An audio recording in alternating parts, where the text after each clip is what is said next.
we're here with Rawly Eastwick, former pitcher for the Cincinnati Red Machine. Great team down there, won a few championships. Goes to the New York Yankees and the Philadelphia Phillies. Now he's in New Jersey doing a signing with the New York Yankees. Rawly, how are you today? Doing great. Came down from Boston, enjoying the weather. You living up in Boston now?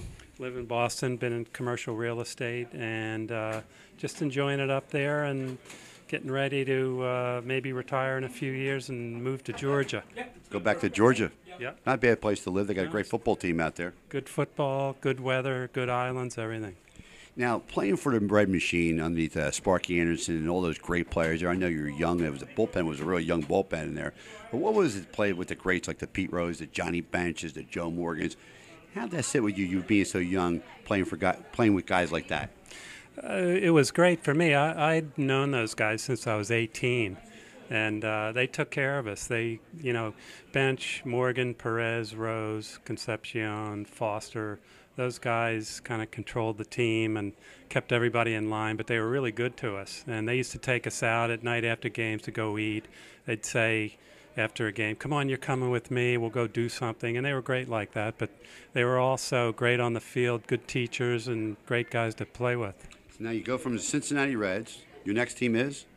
I went to the Cardinals. I was traded to the Cardinals, played out my option, ended up signing with New York.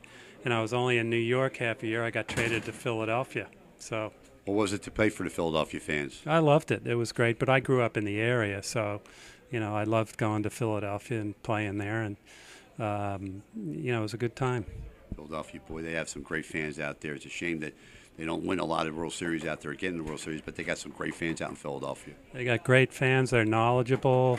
They know about strategies of the game, and, it's a good bunch. And, hopefully it's really hard to get to a World Series. It's hard to get to a championship in any sport. So hopefully there'll be some more for them in the future.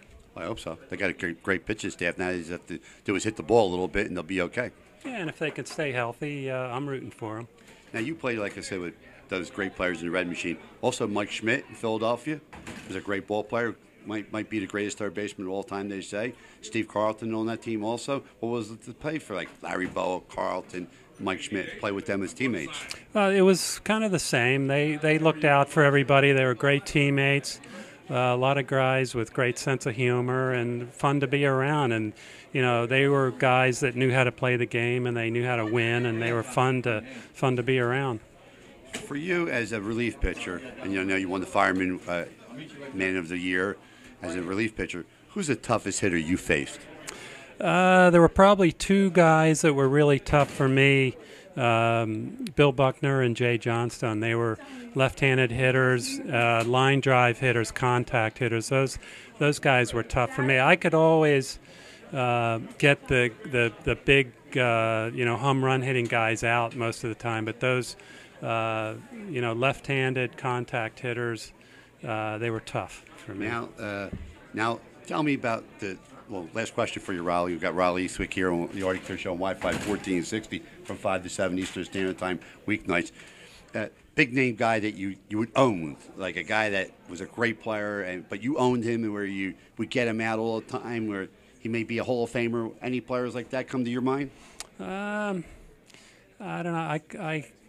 Dave Kingman was a guy that I had great success against. I had good success against Hank Aaron and a lot of the Pirates hitters. Remember the Lumber Company? I had very good success with that whole lineup. They had Stargell and Richie Hebner and Rennie Stennett and Al Richie Oliver. Zisk, Al Oliver. I had real good success against that team. Dave Parker. Bill Matlock. Him. A lot of the big, strong home run hitters, I had very good success against for some reason. I don't know. Don't ask me why. What's your best pitch, Rawly, when you were pitching? Fastball. I threw in the high 90s when I was healthy. So. Now, did you use a split-figure fastball, or were at that point they called it the forkball? Now they renamed it, but did you throw a pitch like that? Later on, I was a fastball slider, changeup pitcher. I picked that up later on in my career, but my arm was, I had a lot of problems with it, so it sort of hindered me. Do you miss baseball? Miss playing? Yeah, a little bit, but, I enjoy what I'm doing now. I'm in commercial real estate, and, travel a bit and get around to different places. So, I'm doing fine with it. Thank you, Rawly. It's been a pleasure to meet you and a pleasure to have this interview. You're a class guy and a great pitcher. Enjoyed it. Appreciate it. Thank you. Thanks. It's Rawly Eastwick, everybody. Wi-Fi 1460, the Artie Clear Show. Thanks, Rawly.